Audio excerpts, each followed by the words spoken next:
रात भर मजदूरी करके इतना खुश था कि वो उसे प्रपोज करके अपनी वाइफ बनाना चाहता था ताकि फिर वो उसे दिन रात बजा सके। इसके बाद वो ब्रेकफास्ट रेडी करता है और बकैती को नींद से उठाकर उसे ब्रेकफास्ट देता है। लेकिन तभी बकैती को बहुत जोर का प्रेशर आ रहा था तो वो हगने के लिए बाथरूम में चली जाती है। लेकिन पप्पू नसबंदी से अब रहा नहीं जा रहा था, इसीलिए वो सीधा बाथरूम में घुस जाता है और हगते हुए ही उसे प्रपोज कर देता है। अब बेचारी बकैती चैन से हगना चाहती थी, इसीलिए वो पप्पू नसबंदी से पीछा छुड़ाने के लिए उसे हाँ बोल देती है। इसके बाद रेडी होकर बकैती अपनी वर्कशॉप में जाती है जहाँ पर वो कांच से आर्ट बनाने का काम करती थी। तभी वहाँ पर वो अपनी फ्रेंड को बताती है कि मेरे बॉयफ्रेंड ने आज मुझे हगते हुए प्रपोज किया। इस पर उसकी दोस्त कहती है कि फिर तो तुम्हारा बॉयफ्रेंड एक नंबर का चूतिया आदमी होगा, इसलिए तू उसे छोड़ दे और किसी और को पटा ले। उधर दूसरी तरफ हम पप्पू नसबंदी को देखते हैं जो कि यूनिवर्सिटी में एक प्रोफेसर होता है और बच्चों को क्लोनिंग के बारे में पढ़ा रहा होता है। वहीं क्लास में हम फटवारी नाम की एक लड़की को देखते हैं जो कि पप्पू नसबंदी को बहुत ज्यादा पसंद करती थी। फिर क्लास खत्म होने के बाद वो पप्पू नसबंदी से कहती है कि मुझे आपकी रिसर्च में बहुत ज्यादा इंटरेस्ट है और मैं आपके साथ अपना तन मन लगाकर काम करना चाहती हूँ, लेकिन पप्पू नसबंदी उसे मना कर देता है। इसके बाद हम पप्पू नसबंदी और बकैती को देखते हैं जो कि अब शादी कर लेते हैं। जिसके बाद पप्पू नसबंदी एक लाइफ इंश्योरेंस करवाता है जिससे उन्हें फ्यूचर में जाके कोई प्रॉब्लम ना हो। फिर अगले सीन में हम बकैती को देखते हैं जो कि अपनी वर्कशॉप में काम कर रही थी। उधर पप्पू नसबंदी भी अपने लैब में एक चूहे के ऊपर एक्सपेरिमेंट कर रहा था और वो उस चूहे का एक क्लोन बनाने की कोशिश कर रहा था।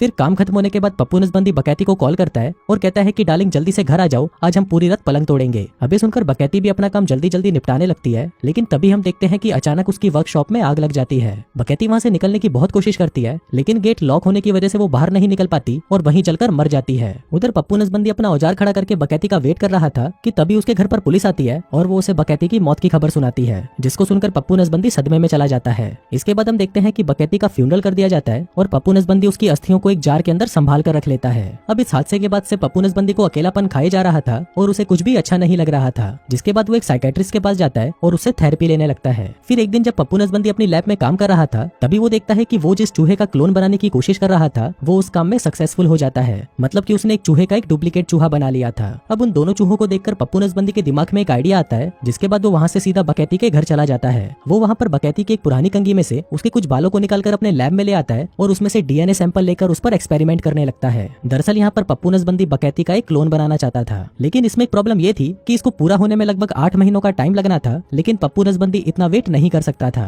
इसलिए वो इस प्रॉब्लम को लेकर अगले दिन अपने क्लास में अपने स्टूडेंट से क्वेश्चन करता है, जिस पर फटवारी उसे आंसर देती है कि सर क्यों ना हम इसके अंदर गधे का सफेद खून मिला दें ताकि ये प्रोसेस जल्दी से कंप्लीट हो सके। अब फटवारी के इस जवाब को सुनकर पप्पू नसबंदी का मन तो कर रहा था कि वो उसे वहीं घोड़ी बना दे, लेकिन फिर वो अपने आप पर कंट्रोल करता है और उसे पूछता है कि क्या तुम मेरी असिस्टेंट बनोगी, जिस पर फटवारी भी मान जाती है। इसके बाद जब वो दोनों लैब में आते हैं तब फटवारी को पता चलता है कि दरअसल पप्पू नसबंदी अपनी मरी हुई पत्नी बकैती का क्लोन बनाना चाहता है। फिर फटवारी उसे समझाने लगती है कि सर ये गैर कानूनी है और अगर आपको किसी की लेनी ही है तो मेरी ले लो, लेकिन पप्पू नसबंदी उसकी एक नहीं सुनता। अब पहले तो फटवारी की इस काम को करने में फटी पड़ी थी, लेकिन फिर बाद में वो पप्पू नसबंदी का साथ देने के लिए रेडी हो जाती है। अब वो दोनों फटवारी के फॉर्मूला का इस्तेमाल करते हैं और देखते हैं कि क्लोन बनने का काम बहुत तेजी से शुरू हो जाता है और कुछ मिनटों के अंदर ही वो बकैती के क्लोन को बनाकर तैयार कर लेते हैं। फिर पप्पू नसबंदी बकैती के क्लोन को ले जाने लगता है और तभी फटवारी उसे कहती है कि सर आपको इसे सब कुछ सिखाना होगा, जैसे मुंह में कैसे लेते हैं, घोड़ी कैसे बनते हैं, वगैरह वगैरह। लेकिन पप्पू नसबंदी तो उसकी किसी भी बात पर ध्यान नहीं देता। इसके बाद जब वो उसे कार में बिठाता है तो वो देखता है कि वो क्लोन तो बूढ़ा हो गया था। अब ये देखकर फटवारी उसे कहती है कि बड़ी के तूने उसकी उम्र के बारे में तो सोचा ही नहीं, ऐसे तो वो जल्दी ही बूढ़ी हो जाएगी और मर जाएगी,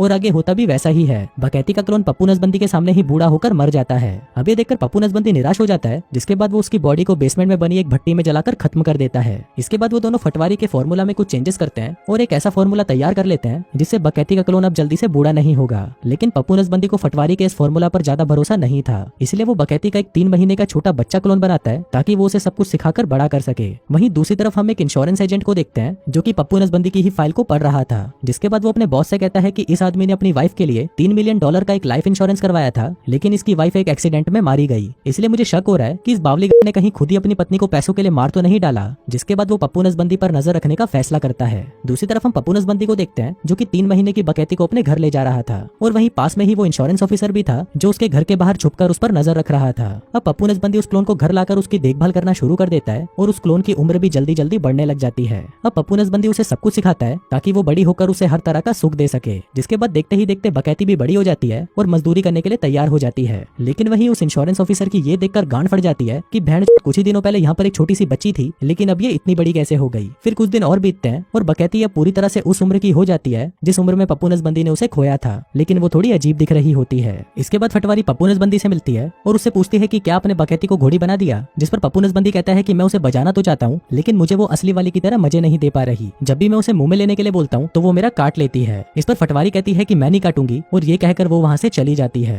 फिर घर आकर पप्पू नसबंदी बकैती से मिलता है और उसे अपने साथ ऊपर वाले बेसमेंट में ले जाता है। फिर वो उसे वहाँ पर बताता है कि तुम एक बार जलकर मर चुकी हो और मैंने तुम्हारी अस्थियां इस मटकी के अंदर रखी हैं। अब ये सुनकर बकैती की फट जाती है और वो उससे डरकर पीछे जाने लगती है, लेकिन तभी अचानक उसका पैर फिसलता है और वो नीचे गिरकर मर जाती है। जिसके बाद पप्पू नसबंदी उसे भी उठाकर उस बेसमेंट की भट्टी में जलाकर खत्म कर देता है। अब धीरे धीरे पप्पू नसबंदी डिस्टर्ब हो जाता है और उसे बुरे सपने आने लगते हैं। जिसके बाद वो ये सारी बातें अपनी थेरेपिस्ट को बताता है कि उसे ये सपने आते हैं कि उसने अपनी मरी हुई वाइफ का क्लोन बनाया है, लेकिन वो उस जैसी बिल्कुल भी नहीं है। इस पर थेरेपिस्ट कहती है कि वो इंसान वैसा तब बनेगा जब उसको वैसी परवरिश मिलेगी। अब ये सुनकर पप्पू नसबंदी को एक आइडिया आता है और वो सोचता है कि अगर बकैती की परवरिश उसके पेरेंट्स करें तो उसे उसकी बकैती पहले जैसी वापस मिल सकती है। जिसके बाद वो बकैती के बाप के पास जाता है और उसको कहता है कि मैं बकैती का एक क्लोन बना रहा हूँ और मैं चाहता हूँ कि आप उसकी परवरिश करें ताकि वो मेरे पास आकर मुझे पहले जैसे मजे दे सके। लेकिन उसके बाप को उसका ये आइडिया बिल्कुल भी पसंद नहीं आता और वो उसके मुंह पर एक चमाट मारकर उसे वहाँ से भगा देता है। इसके बाद वो फटवारी के पास आता है और उसे अपनी वाइफ की खूबियां बताते हुए कहता है कि अब से तुम बकैती की परवरिश करोगी और उसे मुंह में लेना और घोड़ी बनना सिखाओगी। अब फटवारी ऐसा करना तो नहीं चाहती थी, लेकिन पप्पू नसबंदी की ऐसी हालत को देखकर वो उसकी बात मान जाती है। इसके बाद वो फिर से एक और क्लोन तैयार करते हैं, जिसके बाद फटवारी उस क्लोन की देखभाल करती है और उसे सब कुछ सिखाती है। जिसके बाद जब वो सब कुछ सीख जाती है तो वो उसकी छोटी सी तितली का चमगादड़ बनवाने के लिए उसे पप्पू नसबंदी के पास ले जाती है। इसके बाद पप्पू नसबंदी उसे एक इंजेक्शन लगाता है ताकि उसकी उम्र बढ़ना बंद हो जाए। फिर जैसे ही कुछ दिन बीतने लगते हैं हम देखते हैं कि उस क्लोन को पप्पू नसबंदी के साथ रहना बिल्कुल भी पसंद नहीं था, लेकिन पप्पू नसबंदी हार नहीं मानता और वो बकैती के क्लोन को शादी के लिए प्रपोज कर देता है, लेकिन इस पर वो क्लोन उसे मना कर देती है। अब इस बात से गुस्सा होकर पप्पू नसबंदी फटवारी को बुलाता है और कहता है कि तुम इस क्लोन को अपने साथ ही ले जाओ, अब ये मेरे किसी काम की नहीं। लेकिन फटवारी भी उसे रखने से मना कर देती है और कहती है कि मैं इसका क्या करूंगी, ये तो मेरी गुलाबी भी नहीं चाटेगी। वहीं ये सारी बातें बकैती की क्लोन भी सुन रही थी, जिसे सुनकर उसे बहुत बुरा लगता है। जिसके बाद वो अपनी ही नस काटकर अपनी जान दे देती है। जिसके बाद वो उसे भी उठाकर उस बेसमेंट वाली भट्टी में जला देते हैं। लेकिन पप्पू नसबंदी यहाँ पर भी नहीं रुकता। जिसके बाद वो उसका एक और क्लोन बनाता है और फिर उसे सीधा बकैती की एक दोस्त के पास ले जाता है। वो उसे सब कुछ बता देता है कि ये बकैती की 4 महीने की क्लोन है और तुम्हें उसे बड़ा करना है और सब कुछ सिखाना है। अब उसकी फ्रेंड इस काम के लिए तैयार हो जाती है, लेकिन वो उस क्लोन को एक छिनाल बना देती है। जिसके बाद उस क्लोन को एक कालिये से प्यार हो जाता है और वो उसके साथ उसके काले घोड़े की सवारी करने के लिए उसके घर चली जाती है। फिर पप्पू नसबंदी और उसकी दोस्त जब उस क्लोन को लेने के लिए कालिये के घर पर जाते हैं तो वो क्लोन उनके साथ चलने से मना कर देती है और कहती है कि मुझे काला घोड़ा बहुत पसंद है। अब ये देखकर पप्पू नसबंदी की गांड जल जाती है और वो लैब में जाकर फिर से बकैती का एक क्लोन बनाने लगता है। लेकिन तभी फटवारी उसे मना करती है और कहती है कि तुम एक क्लोन के होते हुए दूसरे क्लोन को नहीं बना सकते। अब पप्पू नसबंदी उस कालिये के घर पर नजर रखने लगता है, जहाँ पर वो कालिया रोज दबा दबा कर उस क्लोन की लिया करता था। अब ये देखकर पप्पू नसबंदी पागल हो जाता है और वो उस क्लोन के पास जाकर कहता है कि तुम्हें एक बीमारी है जिस वजह से तुम टाइम से पहले ही बूढ़ी होती जा रही हो। अगर तुम मेरे साथ रहोगी तो मैं तुम्हें बचा सकता हूँ। लेकिन तभी वो कालिये को देखती है और कहती है कि मुझे तो सिर्फ काला खट्टा पसंद है। अब ये सुनकर पप्पू नसबंदी समझ जाता है कि बहन ये कालिये के बिना नहीं रह सकती, इसलिए वो उसे उसी के हाल पर छोड़ देता है।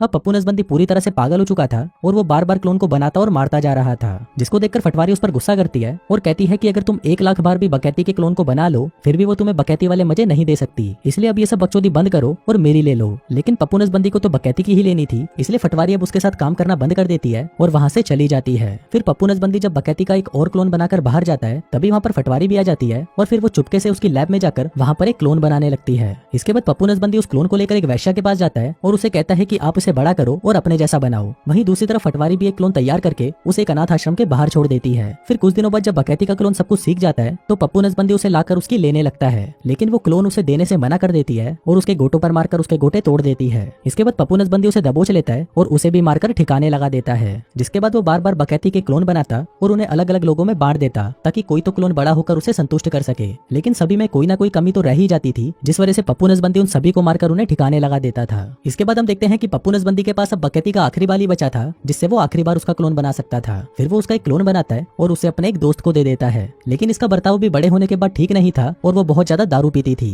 जिसके बाद पप्पू नसबंदी उस क्लोन की ड्रिंक में जहर मिला देता है और उसे भी मारकर जला देता है। वहीं दूसरी तरफ हम फटवारी को देखते हैं जो कि एक अनाथ आश्रम में जाती है जहाँ पर पप्पू नसबंदी का क्लोन मौजूद था, जिसका मतलब फटवारी ने पप्पू नसबंदी का क्लोन बनाया था ताकि वो उसके घोड़े की सवारी कर सके। इसके बाद हम पप्पू नसबंदी को देखते हैं जिसे एक कंघा मिलता है जिसको बकैती के क्लोन ने इस्तेमाल किया था। अब वो उसके डीएनए से एक और क्लोन बनाने की कोशिश करता है, लेकिन वो ऐसा नहीं कर पाता क्योंकि वो एक क्लोन से दूसरा क्लोन नहीं बना सकता था। अब पप्पू नसबंदी इन सबसे थक चुका था, इसलिए वो बकैती के पेरेंट्स के घर जाता है और उन्हें सारी बातें बता देता है। अब ये बात सुनकर उसकी मॉम बहुत ज्यादा खुश होती है क्योंकि उसे लग रहा था कि शायद इससे उसकी बेटी वापस आ सकती है। जिसके बाद वो पप्पू नसबंदी से कहती है कि तुम एक बार फिर से कोशिश करो और इस बार हम उसे बड़ा करेंगे। अब उसका बाप ये सब करने से मना कर देता है, लेकिन उसकी माँ जैसे तैसे करके उसे मना लेती है। जिसके बाद वो बकैती के कमरे से उसके बाल ढूंढकर उसे पप्पू नसबंदी को दे देते हैं ताकि वो उसका क्लोन बना सके। इसके बाद पप्पू नसबंदी लैब में जाकर उसका क्लोन बनाने लगता है और उसका 3 महीने का क्लोन बनाकर उसे उसके पेरेंट्स को दे देता है। इसके बाद जब वो वहाँ से अपने घर पर आता है तो वो देखता है कि वहाँ पर वो इंश्योरेंस ऑफिसर बैठा होता है और और वो उसे कहता है कि मैं पिछले 4 सालों से तुम्हारा पीछा कर रहा हूँ और मुझे पता चला है कि तुमने अपनी पत्नी को खुद मारा, जिसके बाद तुम अपनी असिस्टेंट फटवारी के प्यार में पड़ गए। इस पर पप्पू नसबंदी कहता है कि भूसड़ के ऐसा कुछ नहीं है। जिसके बाद वो उसे शराब ऑफर करता है जिसमें उसने पहले ही जहर मिलाया हुआ था,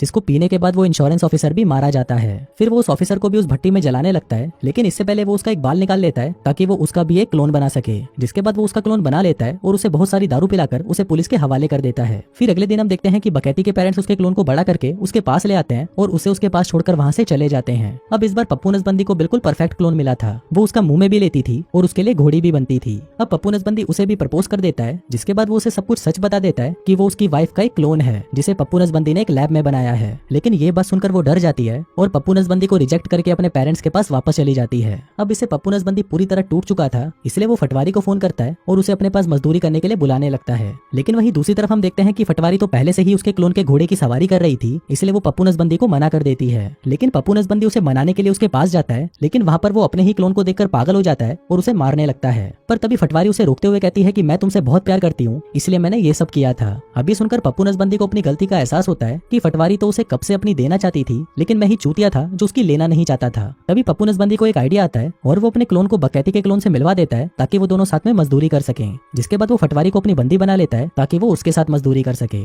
अब इससे सबके सब खुश थे और सबकी ठरक भी शांत हो चुकी थी। और दोस्तों इसी के साथ ही ये कहानी यहीं खत्म हो